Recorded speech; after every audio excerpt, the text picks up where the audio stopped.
may be listening right now. I kind of think she is. I mean, I can see her sitting right there. I see Lake White over there. I see Jimmy Donovan. I meant Jerry Donovan, but I had a dream. This is not a Martin Luther King. As much as I admire him, Friday night actually Saturday morning at 1:44, I woke up and I was having a dream. That's not unusual.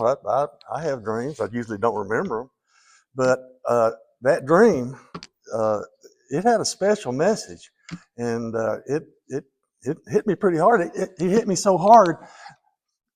I have dreams. I wake up in the night. When you get old, you have to make a little trip, uh, and I go right back to sleep. I couldn't go back to sleep the whole night long. I could not. I'd pick up. I like to read in bed, and I'd start to read, and I'd read maybe a page or two, and I realized I hadn't not a single word had sunk in. I was thinking about somebody was telling me, I don't know. Doug tells me that God speaks through dreams. Right now, I'm kind of thinking that might be true. I don't know, but whatever it was, this journey with the Petersburg Methodist Church has been pretty interesting, Francis. I started bringing Mama here, and of course I was raised in this church and all that. But I started bringing Mama, and then when she passed, I kept coming, and I don't know what was driving me, but I felt like I needed to be here. In this process, I asked Doug if he would become our minister. And I'm not sure. I like to say that's my idea. It's not my idea. You know whose idea it was. I take credit, but no, I don't. I really don't deserve any credit at all. I don't know. Doug asked me yesterday, why did you ask me to do this? I don't know why I asked you to do it. I just felt like, well, I know the first time I thought about it, we were delivering a piece of equipment and you were welding it. So here's this welder farmer guy that it just hit me. He was testifying at that time when we were talking about guns and welding and things like that. He worked something in about Jesus, and I said that's good. So I wanted him to come here, and we worked it out. And our attendance had gotten down to 3 people: Stanley, Martha, and me. That was it. And for some reason, I decided to step up. And we're not going to go into all that detail, but this dream, it had such a clear message that I resisted. In fact,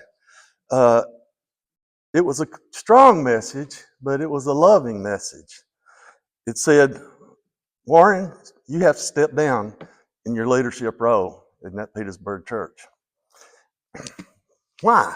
I don't really do all that much, but I also think that we've had some growth in this church, and I think this may be for the good of the church. At least that's part of the message, and that was I need to step aside between now and September. I hadn't said exact, probably watch the church calendar, and I'm not the only one. Martha has served this church so I'm glad she's not here, because I'd be embarrassed about all the good things. She reminds me so much of the Martha in the Bible, that her service was so amazing that Jesus told her, to Martha, I am the resurrection and the life. Martha got that message. She deserved that message. She carried that message to the world.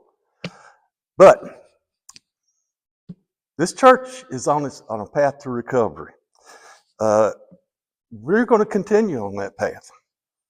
But there is a challenge right now. And this is my resignation challenge. We need members. Everybody needs to join this church if you're interested in this church. This some of our existing members, myself included, perhaps we need to recommit instead of just joining. Everybody that cares about this church should strongly consider, pray about it, and if you want to be a member, this is the time. This is a great time to do it. And to do that, I have a proposition, and I'm glad this may be a terrible idea, but I think it may be from up there. So he wants us to have a membership Sunday. A Sunday that is devoted to new members. We don't want it too soon. Sometime between now and September, let's have a membership Sunday, and I want all of us to look in our hearts.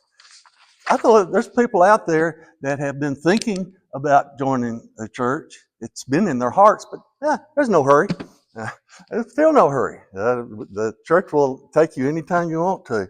But I think to continue this church on the path that it's going, we've really just begun this path of revival for this church. So maybe we've been waiting for a sign. I don't like to think that I would be the deliverer for a sign, but I swear that was the darndest dream I ever saw and could not go back to sleep. We can have a membership Sunday. Tell people about it. Bring everybody in, and let's have a lunch. Let's do what we do in the West. Get some people in here, but not just an altar call, but a chance for people.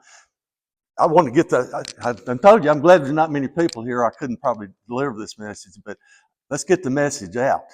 This is the time to join the church, and joining the church. Maybe you've forgotten. It's not hard to join this church. I did it when I was 12, I strayed many ways, but I don't think Jesus ever really gave up. And so, if you're thinking about it, talk to Doug next few days, next few weeks. What do I need to do? Some of you may not have been baptized. Some people out there may not have been baptized. The Cane Creek is out there. I know we don't always push immersion or dunking, but I would sure like to see a handful of people dunked into the chain. I'd love to see Doug turn the Cane Creek into holy water. If that won't be a miracle. That's my challenge.